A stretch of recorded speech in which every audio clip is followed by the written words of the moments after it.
Quick question. Have you ever checked your bank account, whispered what happened, and then realized that you and your spendthrift ways happened? Yeah, it happens. Don't ask me how I know. If you're like most people these days, it feels like the only solution to financial stress is to make more money, which sure, more money would solve so many problems for so many people. But what if I told you that even without a new job, another side hustle, a significant raise, or hitting the lotto, you could still avoid going broke? We're breaking down 6 choices frugal people make every day that help keep them out of the red, even if they don't make that much money. And we're not talking about skipping Starbucks and avocado toast. According to finance expert Fred Harrington from investment site Vetted Prop Firms, these financial habits can make as much of a difference as how much money you make in the first place, because they help build wealth over time, even if only in tiny increments. Because every bit counts, right? Alright, so number 1, pay yourself first. Sounds backwards, right? Most of us pay bills, buy the stuff we need, then if anything's left, maybe save. But have you noticed how there's rarely ever anything left over? Frugal folks flip this around. They put a slice of every paycheck, even if it's just $5, into their savings account first, then figure out how to make the rest work. Harrington recommends 10% of every payday if you can swing it, but any amount counts. Think of it kind of like hiding the good snacks from your kids. If they don't know where they are, they can't eat them, right? Same with your paycheck. That money goes into savings and isn't touched. It's like it never existed in the short term, but in the long term, it can lead to major payoffs. Number 2, build an emergency fund before making any other financial moves.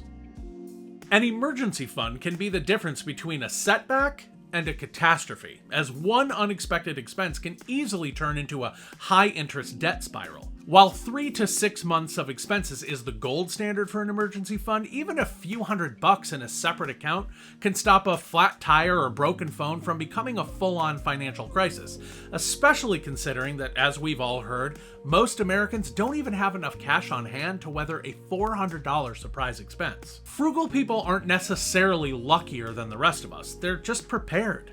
Shoot for that $400 first. Yes, it may take a while to save up that much, so consider it a long-term goal. Once you've hit that, work toward 1 month of expenses and then eventually 3 months of expenses and on and on. The peace of mind it gives you is priceless in our unpredictable world. Number 3, track every penny, but don't obsess. Frugal people know where their money is going, and not because they're a nickel and diming penny pincher hyper-focused on maximizing every cent, because who has time for that? But they also aren't out here spending willy-nilly on whatever and calling it good, because that's how you end up with the jump scare realization that you spent $150 on Starbucks alone last month, without even noticing. Whether it's a spreadsheet, an app, or a simple pad of paper and a pen, frugal people know where their money goes. Tracking spending helps you build better financial habits, and sometimes all it takes is seeing the actual numbers to go, yeah, maybe I don't need 5 streaming services and a thrice weekly DoorDash habit that are quietly draining $500 a month from my account. Decide what you need and then cut back on the rest, so that money can help you build wealth instead of pad the pockets of some giant corporation. Number 4, resist lifestyle inflation.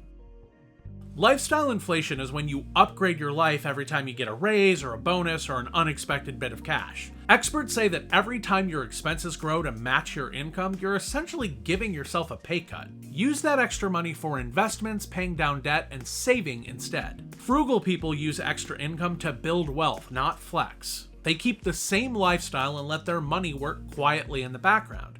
It's not as exciting, of course, but if you do the same, down the line, your savings account will thank you. Number 5, shop with a list and stick to it. Impulse buys kill wealth. You go in for toothpaste, leave with 3 candles, a graphic tee, and a waffle maker you'll use once. And online shopping is even worse. In fact, a recent survey found that 1 in 5 Americans admit they've spent $5,000 or more in a single day on impulse purchases while online shopping. That's more than most people's monthly rent, and it's a lot of money to spend on a whim without a plan. Frugal folks shop intentionally with a list and they stick to it. They've carefully considered their purchases and don't fall victim to endless ads that try to separate us from our hard-earned money. They're disciplined, which helps them avoid emotional spending and buying unnecessary stuff. Yeah, I know the dopamine hit is great, and I love that little rush from buying something fun as much as the next guy, but all that stuff adds up. and up and up and up over time. Number 6, automate everything. Bills, auto pay. Savings, auto transfer. Investments, yep, auto deposit too. Automation removes temptation as well as human error. These tools are basically a financial assistant that always has your wealth building in mind 365 days a year, 24 hours a day. Set it and forget it. The consistency is built in, and it happens without you even having to think, helping you avoid things like late fees and embrace things like growing your money. So if you're lazy and broke, automate. It's your best friend. Look, we're all living in an economy that feels completely impossible. Feeling broke is the norm for most of us. But we can gain some level of control over our financial situation by simply being intentional with the money we do have. Again, it can all start with just $5 saved every month. We can make one small choice today, be consistent, and once we've hit that goal, take action on a second financial habit. Breaking it down into chunks like this avoids how overwhelming money and being broke can feel, so much so that many of us just give up and do nothing. But while saving $4 a day by making your coffee at home, for example, probably won't change your life today, do it consistently every week and suddenly you've got $1,000 at the end of the year. That's a car repair or an ER visit, or part of one anyway. So start small and build from there. It's all about playing the long game. You just have to decide that you're ready to jump in and start playing. Thanks for watching. Remember to like and subscribe, and if you know someone who could use some help with their money mindset, be sure to send them this video. We'll see you next time.